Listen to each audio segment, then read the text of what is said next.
What we're going to do in this video is walk through the calculations for the titration experiment. It would be easiest if you had your own data in front of you so you could follow along and take notes, or even do the calculations along with me with your own data. I'm not going to be doing the exact calculations, but I am going to be coaching you through the analysis. As you recall, in the first titration that you did, you were using the KHP to determine the concentration of the NaOH. Once we knew the concentration of the NaOH, we could do two things with it. We analyzed our acetic acid sample, or vinegar, and then we also did a titration curve with the hydrochloric acid, and you'll also be determining the concentration of the hydrochloric acid using a different strategy. The first set of titrations that you did, you'll have a set of volumes of sodium hydroxide that you needed in order to neutralize the KHP that you had in the Erlenmeyer flask. The first thing that you want to do is examine your data and decide which values you should use and whether or not there are any values that should be discarded. Our reason for doing the 3 trials is to ensure that we have precise data, or our values are reproducible, and that each titration gets close to the same amount of base added. The values that I've chosen here are slightly imprecise. As you can see, this value is not within 0.2 of the other 2 values. If all 3 of your values are within 0.2 milliliters of each other, then when you're using your volume of your base, you're going to take the average of all 3. However, in this case, when I've got 2 values that are very close to one another, and I've got a third one that is called an outlier, it is outside of 0.2 milliliters of the other 2, I'm going to use the average of these 2 values. Now, when you submit your lab report, you would still include this set of data, but you would simply make reference to the fact that your volume of base added was determined from trials 1 and 2.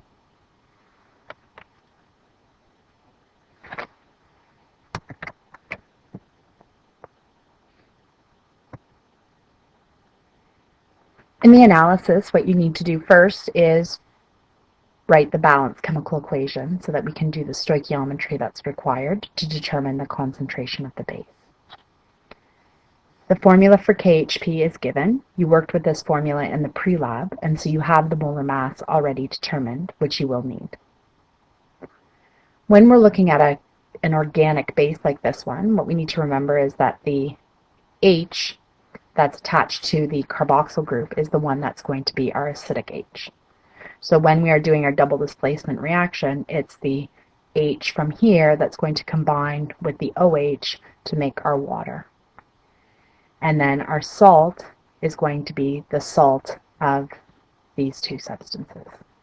So the sodium here has a +1 charge, and this large ion here has a -1 charge. I'm just going to call this A for simplicity's sake right now. Okay, so what you can see is that you're going to form the salt of sodium and A, which is this big ion.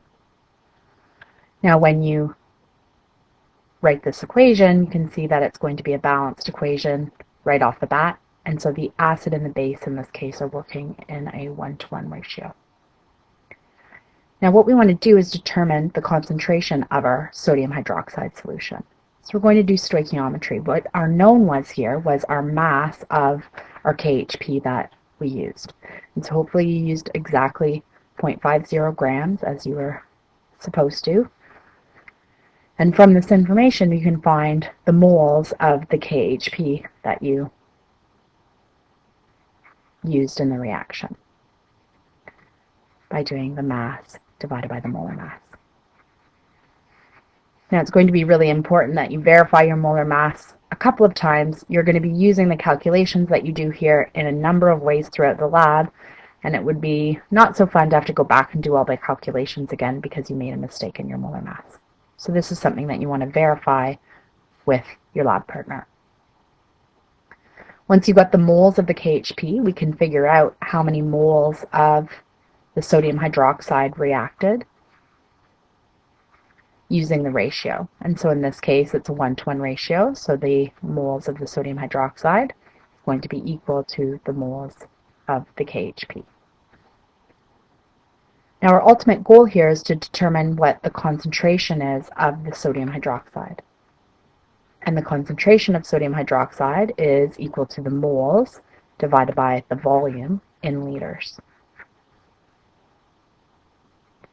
Now this number of moles was the number of moles of sodium hydroxide that was released from the burette.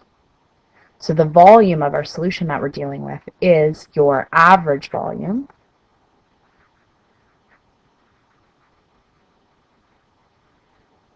that you used from your titration data. So whether you're taking the sum of all three values and dividing by 3, or just 2 of them and dividing it by 2, you're going to use the average volume, and you want to make sure that this is in liters.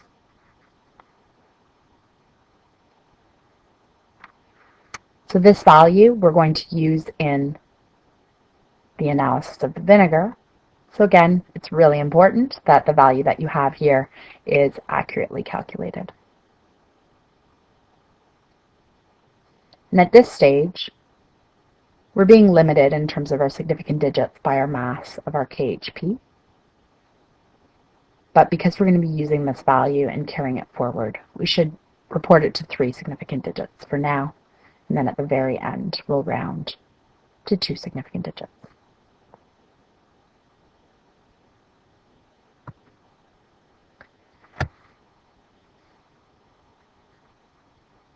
So once you've calculated your value of your concentration of your sodium hydroxide, you now have a value to report in your table for the concentration of sodium hydroxide that you use to analyze the vinegar. You should also verify that you have the type of vinegar that you're working with. So we're going to go through the same process. We're going to write our balanced equation, find the concentration of the acetic acid in the vinegar, and then we're also going to do a conversion to determine the percent by mass of acetic acid in the vinegar so that we can actually check the accuracy of our results. Due to time constraints, we only did 2 titrations. Some of you did more than 2. If you only did 2, you're going to take the average of those values. If you did 3, you'll do the same process as you did before, finding the closest 2 values, or if they're all within 0.2 milliliters of each other, you can take the average of all 3. Just make sure that you make it clear which values you've chosen to use in your analysis. So acetic acid is another organic acid, as you can see from the carboxyl group. So again, your H is the acidic H that's going to form water with the OH. And again, this has a -1 charge, and this has a +1 charge. So our salt is going to be NaCH3COO. And very nicely, this reaction is one where there's a 1-to-1 ratio.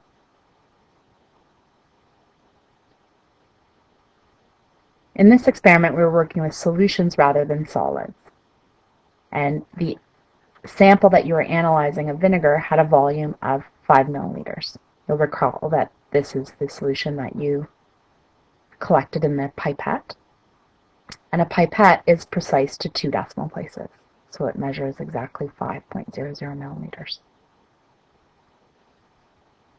For the sodium hydroxide, you know a couple things. You know its concentration. And the volume is going to be the average volume that you used in order to titrate the vinegar. So in each titration, it took a certain volume of sodium hydroxide to react exactly with the vinegar. Now the way that this is being set up right now, it might be very tempting to do C1V1 equals C2V2.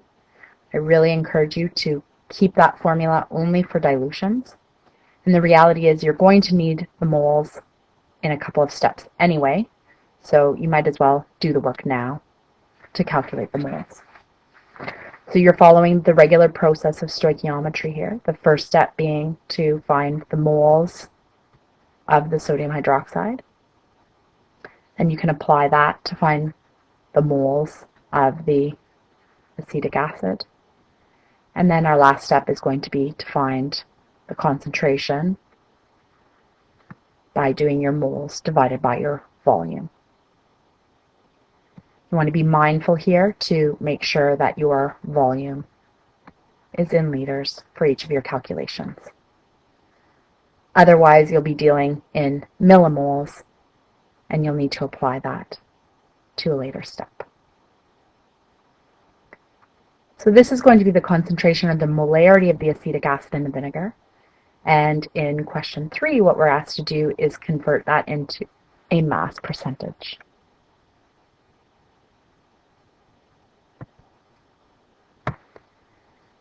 So what we want to do is figure out the percent by mass, which is just another way of reporting concentration. So when we report concentration in moles per liter, that's really a chemist's concentration.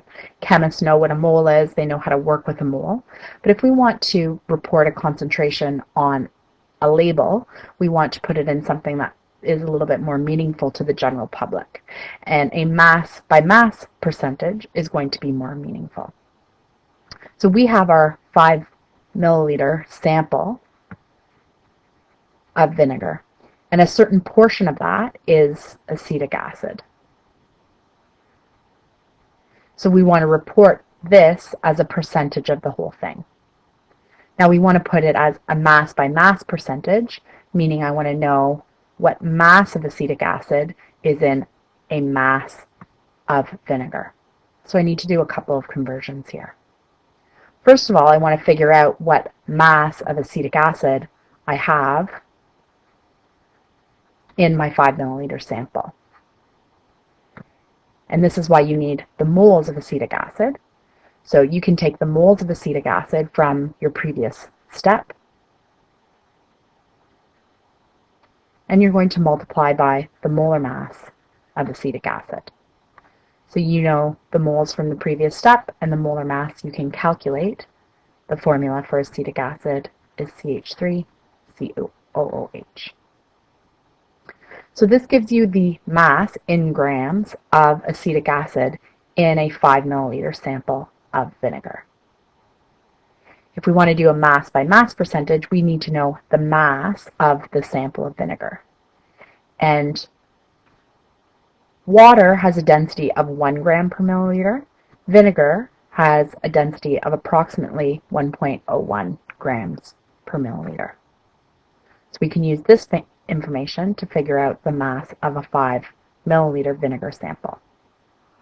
Each milliliter has a mass of 1.01 grams, so if I've got 5 milliliters, the mass of my sample is actually 5.05 grams. So now I've got 2 pieces of information. I've got my mass of my acetic acid and my mass of my vinegar sample, so I can report it as a percentage, the part over the whole times 100.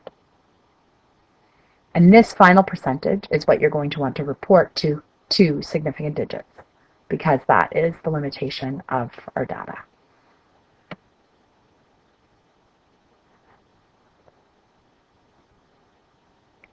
And from that information, you'll be able to compare your answer to the answer on the label, and you'll be able to report a percent error. In part C of the experiment, you were titrating hydrochloric acid by sodium hydroxide and generating a titration curve as you went. So you can write the balanced equation between these two. And again, you know the concentration of the sodium hydroxide, and you know the volume of the hydrochloric acid was 25 milliliters.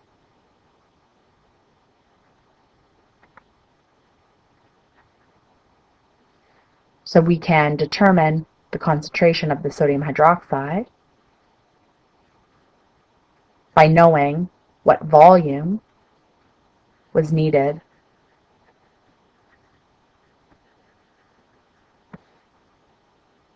in order to titrate exactly 25 milliliters of hydrochloric acid. So what we want from our titration curve is we want the equivalence point. And the equivalence point in a titration curve is the midpoint of the steep portion of the curve. At the midpoint, what happens is the graph changes from increasing to decreasing. So what we want to find is the volume of the base added at exactly this point here. Now what you've done is you've used a little bit of advanced math in order to do that. We use what's called the second derivative, where we're taking the slopes of this graph and then taking the slopes of that graph, the next graph, in order to determine exactly what volume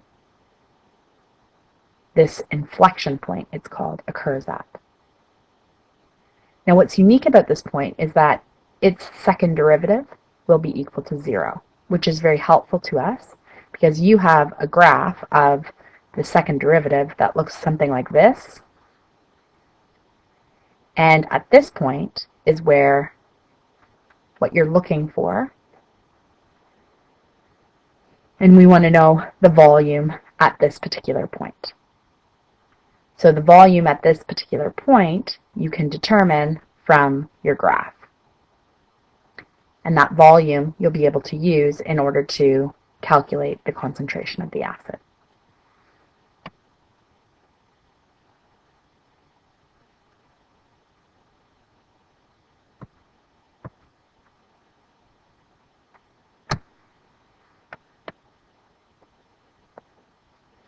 Other questions that you need to answer related to the lab are connected to theory, or just your general analysis of the titration curve that you have generated.